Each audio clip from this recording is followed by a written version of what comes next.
A very good morning to the organizers of the Westec 2023 conference, as well as the participants.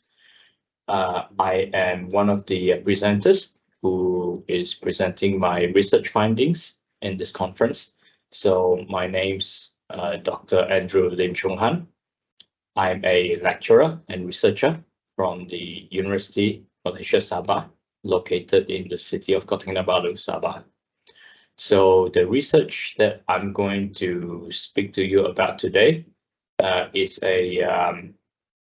entitled Building Geometric Survey, whereby I'm comparing photogrammetry methods against the more conventional EDM, electronic distance measurement methods utilizing totalization.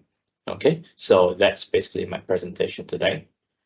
So before I go further into the research, I will speak a little bit about what building geometric survey is actually about. Okay, so building geometric survey is basically a branch within the construction surveying industry, whereby we survey an existing building or an existing structure, such as a bridge or a telecoms tower. But in this case, we are focusing on a existing building. Okay, so the point I'm emphasizing here is it's a survey of an existing building that is already there, that already exists. Okay, so what are the purposes of doing a building geometric survey? So there are a few reasons.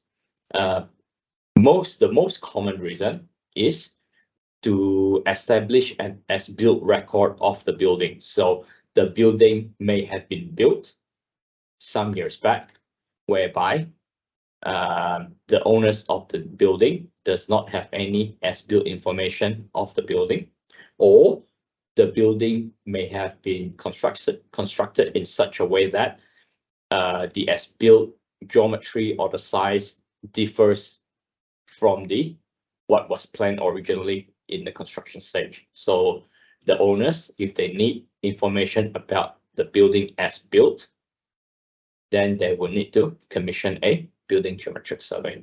Okay. Another common reasons where this survey will be carried out is when renovation or repairs of an existing building is needed. So obviously, the engineers would need to establish exactly what the building dimensions are before they can actually start their renovation work. Okay. Another example is where there's a change of use in a building. So quite commonly, when building owners change, the use of the building may change as well. So let's say we have a building which has been designed originally as a shopping mall. Okay. And a few years down the line, it gets taken over by a new owner, and the owner decides to repurpose the building into let's say a warehouse or a library. So obviously, the loadings on the building would change. So then an assessment would have to be carried out to see whether the building is still fit for purpose, the new purpose. Okay, so these are the purposes where you may see a building geometric survey being carried out. Okay, so what happens after such a survey is carried out? Okay, so what kind of output do you get? So quite commonly, the output that you get would be some form of a digital model of a building, like such. Okay. So from the 3D model, normally what you can do is you can extract a floor plan out of the 3D model that pertains to the area that you're looking at. Okay. Less commonly done is a physical scale model, so which is a smaller, let's say a smaller size scale model of the existing building, which you can probably display in your offices or to show to the client. Okay, so these physical scale models are usually produced by 3D printing the digital 3D model.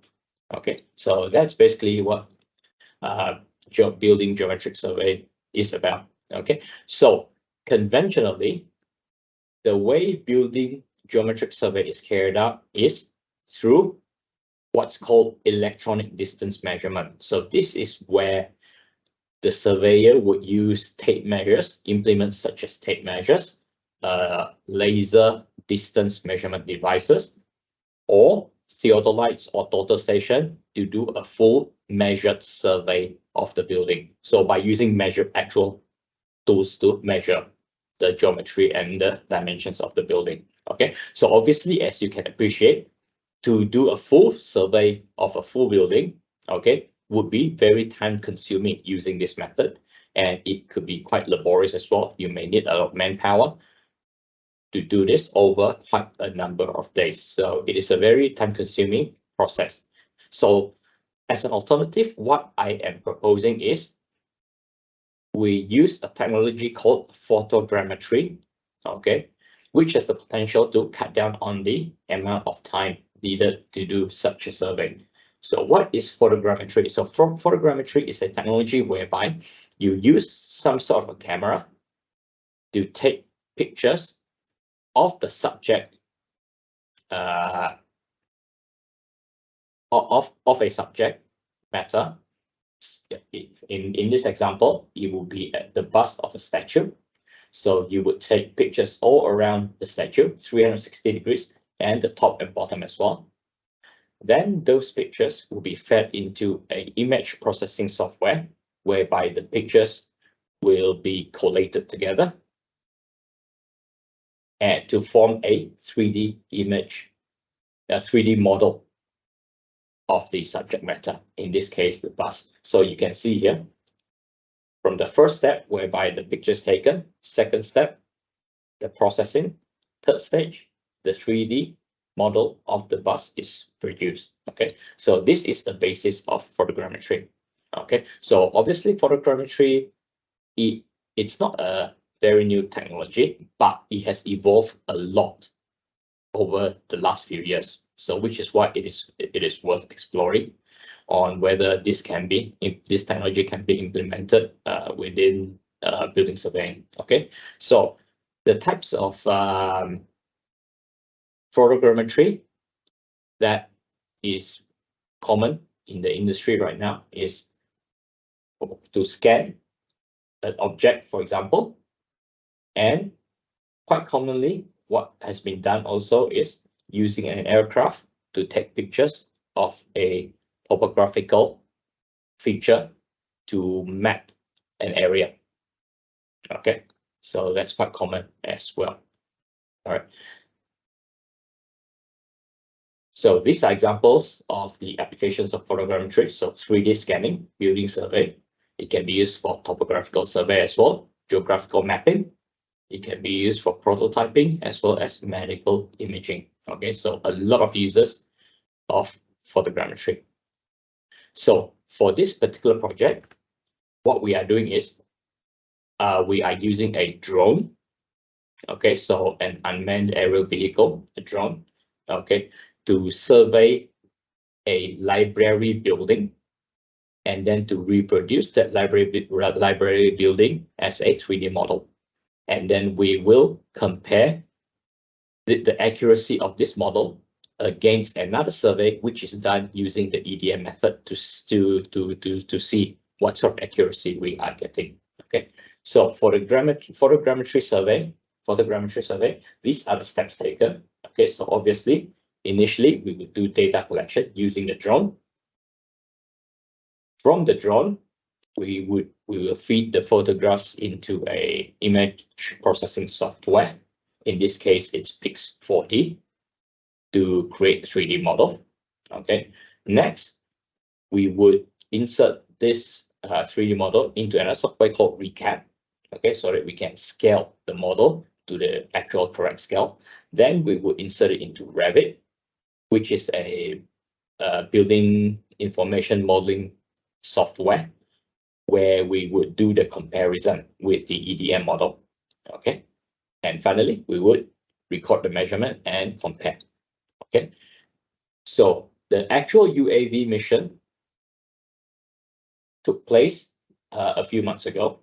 Okay, and it involves a library structure, which is relatively big, 2-story structure. And this green path here shows the path of the drone. So we started around at the front of the library structure. We flew at a height of approximately 30 meters above ground level. So we circled the structure a couple of times before we go to the center of the structure, and we flew up vertically to take an overall picture of the entire structure. Okay, and this is the drone used. It's a Mavic Air 2 to supplement the photographs, because as you can see here, some of the structure is obstructed by trees, so we could not get a clear image. So what we did then, to compensate for that, we took photographs of the structure from the ground using a digital camera to compensate for the places where the drone may have missed. Okay. So after getting all the photographs, they were fed into an image processing software, and this is the output. This is the 3D model of the building, and from the same view just now, and this is the back view. This is the back view of the structure as well. This is the front of the structure, and this is one of the corners where we zoomed in. Okay, so obviously this is a 3D model which we can rotate around to take a view of, or to see whatever angle we want to see. Okay, so next comes the comparison. Okay, so on the left hand side is the idealized 3D model that we got from the geometry, from the photogrammetry survey.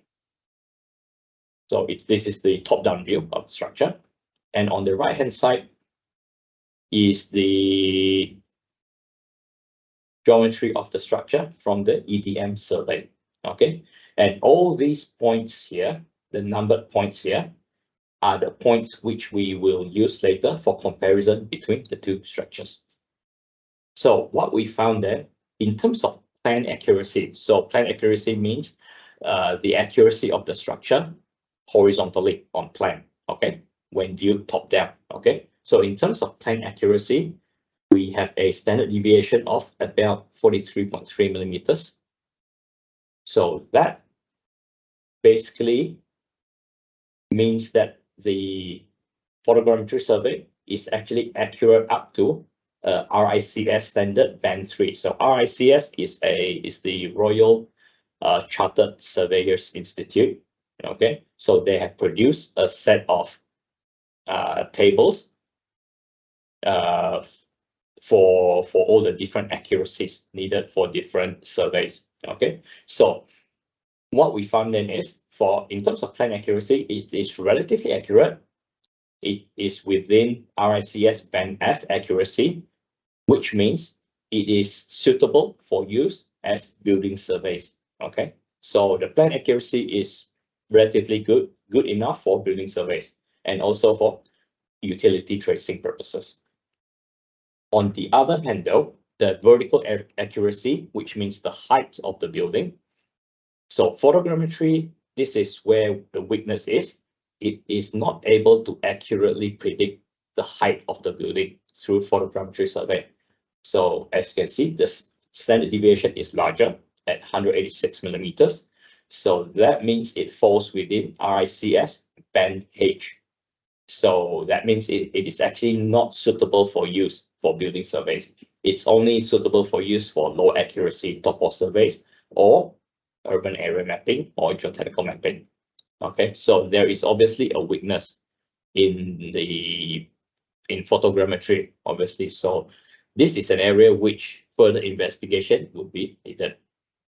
So in terms of conclusion, okay, so as mentioned just now, what we find then is the plan accuracy is pretty good. It's suitable for building surveys. However, the vertical accuracy is a bit more lacking. It's only suitable for use as a low accuracy topo survey. Okay, So what this means is obviously further investigation would be needed to see how we can actually improve this vertical accuracy. So that concludes my presentation for today into the research that I've done. So obviously I will carry on this research further to see how the vertical accuracy can be improved. Thanks for listening in, and I wish you all the best and enjoy the rest of the conference. Thank you.